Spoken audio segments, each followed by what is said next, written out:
Assalamualaikum warahmatullahi wabarakatuh. Halo teman-teman, di video kali ini coba kita bahas saham-saham yang berkaitan dengan sektor properti ya teman-teman.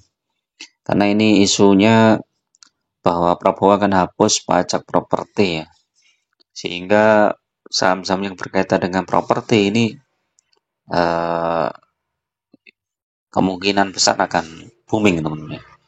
Nah, saham-saham seperti BTN, kemudian BSDE, Citra, SMRA, Asri, terus apa lagi ya, Pani mungkin ya, itu ya mereka akan menikmati cuan yang lebih lebar ya. Jadi Prabowo berniat menghapus pajak PPN 11% dan biaya perolehan hak atas tanah dan bangunan BPHTB 5%, sehingga totalnya 16% ya, dari total 21% pajak yang dikenakan pada sektor ini ya. Nah, wacana soal rencana penghapusan pajak properti akan berlangsung 1 sampai 3 tahun. Jadi lumayan nih teman-teman yang ingin membeli properti bisa menghemat hampir 21% ya. Sebagai bagian dari stimulus ekonomi dan target pembangunan 3 juta unit rumah setahun. Selain itu, tim Prabowo menilai saat ini kontribusi sektor properti masih cukup rendah terhadap pertumbuhan ekonomi. Nah, ini sektor properti sudah mulai digarap nih teman-teman ya. Jadi makanya nggak heran ya kemarin saham-saham sektor properti juga naik ya. Nah, mudah-mudahan nanti sektor yang lain juga digarap teman-teman ya. Misalnya sektor UMKM yang sekarang itu sedang terpuruk ya. UMKM itu terpuruk ya karena daya beli masyarakat turun jauh, omsetnya amblek, masih bisa bertahannya dan sudah lumayan itu UMKM tuh. Kalau nggak ada apa kebijakan pemerintah yang menguntungkan UMKM mungkin ya dalam 1 tahun ke depan mungkin sudah banyak yang gulung tikar ya, nggak kuat bayar karyawan, nggak kuat bayar sewa dan lain-lain. Nah, ini dengan pengurangan PPN di sektor properti mudah-mudahan nanti menggairahkan ekonomi dan membuat ke sektor yang lain juga mulai bagus ya teman-teman. Lanjut selanjutnya mungkin ya sektor UMKM, kemudian sektor retail ya, bagaimana membangkitkan daya beli masyarakat. Nah, kalau kita lihat di chat kemarin ya, ini yang top gainer ini apa ini? ISEA, Humi, ini ya Humpus Maritim ya. Nah, ini ya Asri ini. Ini properti ini ya naik 13%. Sempat turun terendah di 206 ya. Sekarang udah 238 ya. Tertinggi 262 ya. Jadi kemarin itu bulan September ini Asri udah melesat ya teman-teman. Nah, ini udah melesat tinggi nih dari 125 ya, udah 2 kali lipat nih, hampir berdua kali lipat, kemudian terkoreksi, sekarang sudah mulai tersengat lagi.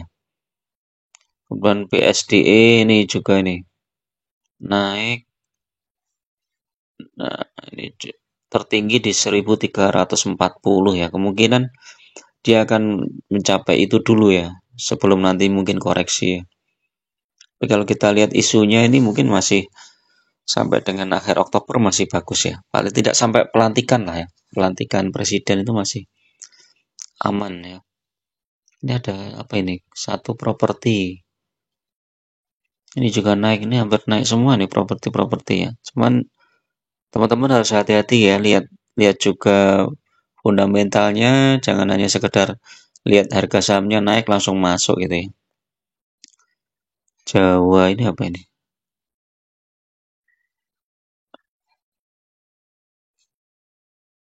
Oh, perkebunan. Pani ini nih. Pantai Indah Kapuk ini udah naik berapa persen nih coba? 1 bulan, oh tertinggi 12.000 ya. Kemungkinan masih akan koreksi lagi ya.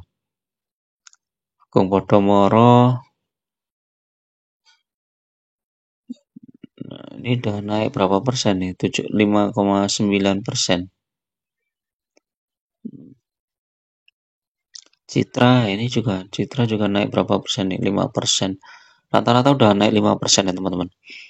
Biasanya kalau naik ini nanti masih perlu koreksi lagi teman-teman ya. Koreksi. Nah, saat koreksi itu baru teman-teman masuk. Tapi kalau teman-teman udah masuk di sini, udah di harga bawah, ya biarin aja ya.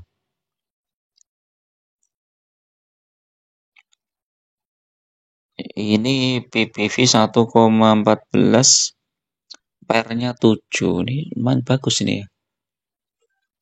Harga sahamnya juga naik terus. Year to day naik, 1 tahun juga naik. Terendah di 480 di bulan April. SMR. Oh, sebelumnya sempat naik di 700-an ya. Ya, kemungkinan masih ada koreksi lagi nih ya. Tahun 2022 turun terus nih ya sampai 2023. Baru 2023 naik. Naik 7 sampai 720-an. Habis itu turun lagi. Ininya naik teman-teman. IPS-nya naik ya. Dari 46 ke 91 ini termasuk bagus nih. Cuma dividennya kecil biasanya ya. Oh, dividennya kecil. Saham-saham sektor properti itu dividennya kecil ya. Nah, ini apa ini? Pakuan. Ini sektor apa coba cek? Properti dan real estate. Ini kemarin naik 4%. Coba. 3 bulan udah naik tinggi ya. 6 bulan naik. 1 tahun juga naik.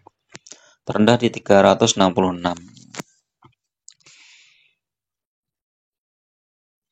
Apalagi ada nggak ini?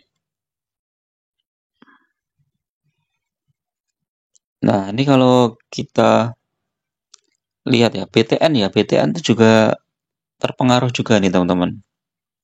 Biasanya BTN itu kan adem ayem. Kemarin naik 4%. 3 bulan naik, 6 bulan masih turun ya. Year to day naik, 1 tahun juga naik ya. Terendah di 1175 ya. Ini kalau teman-teman mau masuk BTN, mungkin ditunggu saat koreksi aja ya. Di sekitar bulan Juli ataupun Desember ya. Biasanya turun ya. Nah, ini tertinggi di 1600-an itu di tahun 2024. Kemudian tahun 2022 di 1700. Jadi intinya sektor properti itu sekarang sedang digarap ya teman-teman ya. Jadi ada kenaikan ya. Sektor yang lain juga yang berkaitan dengan properti juga naik. Perbankan juga sebagian naik. IBCA masih koreksi. Retail kemarin AC Hardware itu sempat naik ya, sekarang turun. Saham sektor batu bara menguat tipis ya. Daru ya, Daru juga udah naik. BSSR udah mulai mantul. Wih, BSSR di 4.600-an ya supportnya. Nah, kalau teman-teman tertarik ya di sektor properti, mungkin bisa mulai dikoreksi saat nanti ada harga sahamnya agak turun sedikit ya. Jadi mungkin peluangnya masih ada lah ya, kenaikannya itu masih berlanjut. Tetapi tetap harus hati-hati dilihat dari fundamentalnya juga, apakah dia rugi posisinya atau laba gitu. Kalau posisinya laba bagus, tumbuh, ya teman-teman boleh lah mulai masuk di situ ya. Tapi kalau kita lihat kebijakannya kan cuma 1-3 tahun ya, jadi mungkin nanti euforianya setelah itu ya mulai turun lagi ya. Oke, itu dulu teman-teman untuk review pagi ini. Mudah-mudahan bermanfaat. Tetap gunakan data dan fakta dalam berinvestasi. Jangan terjebak di saham-saham gorengan. Terima kasih. Assalamualaikum warahmatullahi wabarakatuh.